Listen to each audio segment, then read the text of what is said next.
Raden Mas Soewardi Soeningrat yang dikenal dengan nama Ki Hajar Dewantara adalah seorang keturunan ningrat yang memiliki hak khusus untuk menempuh ilmu berbeda dengan pribumi yang lain. Pada masa itu, setelah menamatkan sekolahnya, ia melanjutkan pendidikannya ke Stovia, tapi beliau tidak lulus karena penyakitan di Stovia. Ia bertemu dengan sahabatnya yaitu Cipto Mangkusumo. Setelah itu, ia menjadi seorang wartawan dan penulis di berbagai surat kabar. Selain itu, beliau juga aktif di berbagai organisasi seperti Budi Utomo dan Isluit.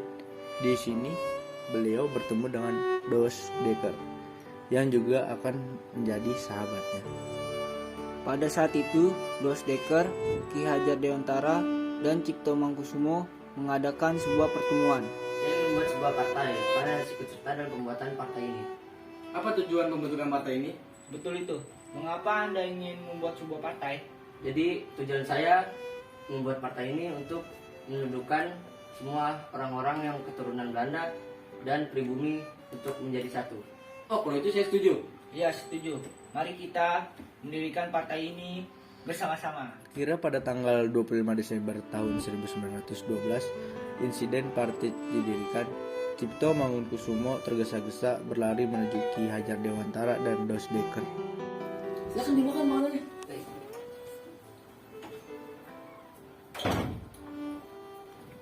Selamat pagi. Pagi, silahkan duduk. Ada apa? Apakah kalian sudah dengar beritanya? Ya, kami sudah dengar. Pemerintah Belanda berencana mengumpulkan uang rakyat untuk melakukan kemerdekaan Belanda atas Perancis. Loh, bisa-bisanya mereka merayakan kemerdekaan Prancis sedangkan dia masih di sini. Makanya itu dia gak tahu diri. Ki Hajar Dewantara menyusun kata-kata untuk mengkritik pemerintah dan publikasikan ke media. Ia menyusun kata-katanya sampai pusing dan direvisi berkali-kali hingga selesai setelah beberapa kali penyuting. Setelah selesai menulisnya, tulisan Ki Hajar yaitu satu untuk semua, tetapi semua untuk satu.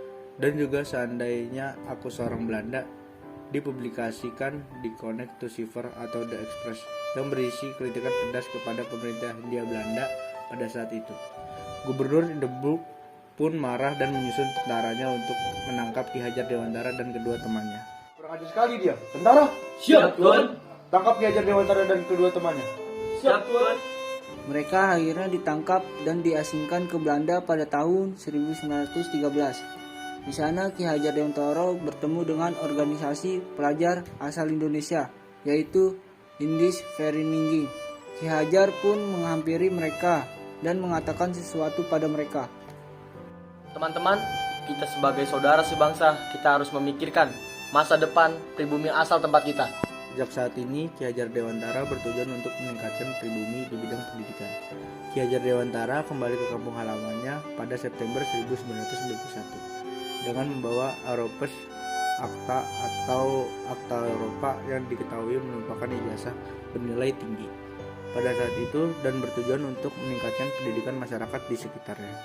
Sampai di sekolahan terlihat dua orang guru yang sedang istirahat duduk di kursi, yaitu Soerjok Ranoto dan satu guru lainnya. Permisi, Pak. Ya Ki, silakan itu. Ada perlu apa ya Ki? Begini, Pak. Maaf mengganggu istirahatnya. Bolehkah saya menjadi pengajar di sekolah ini? Iya Ki, saya menerima Anda. Kebetulan kita juga butuh guru tambahan di sini. Oh, terima kasih Pak sudah membolehkan saya mengajar di sekolah ini. Oke Ki. 3 tahun kemudian, Maaf Pak, begini. Sepertinya pengalaman mengajar saya cukup. Saya izin mengundurkan diri dari sekolah ini. Lalu kamu mau pergi kemana Ki?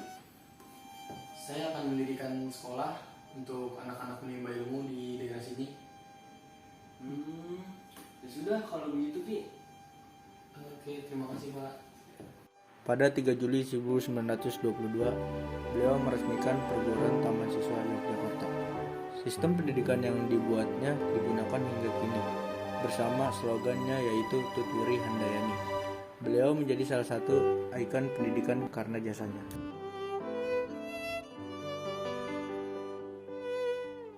Terima kasih. Berkat Anda kita dapat mensejajarkan pendidikan kita dengan Belanda. Dan Anda akan saya angkat menjadi Menteri pertama Pendidikan di Indonesia. Dan tanggal lahir Anda saya akan menjadikan Hari Pendidikan Nasional.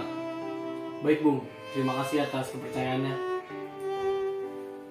Semenjak saat itu pada tanggal 2 Mei setiap tahunnya dirayakan Hari Pendidikan untuk mengenang Ki Hajar Dewantara.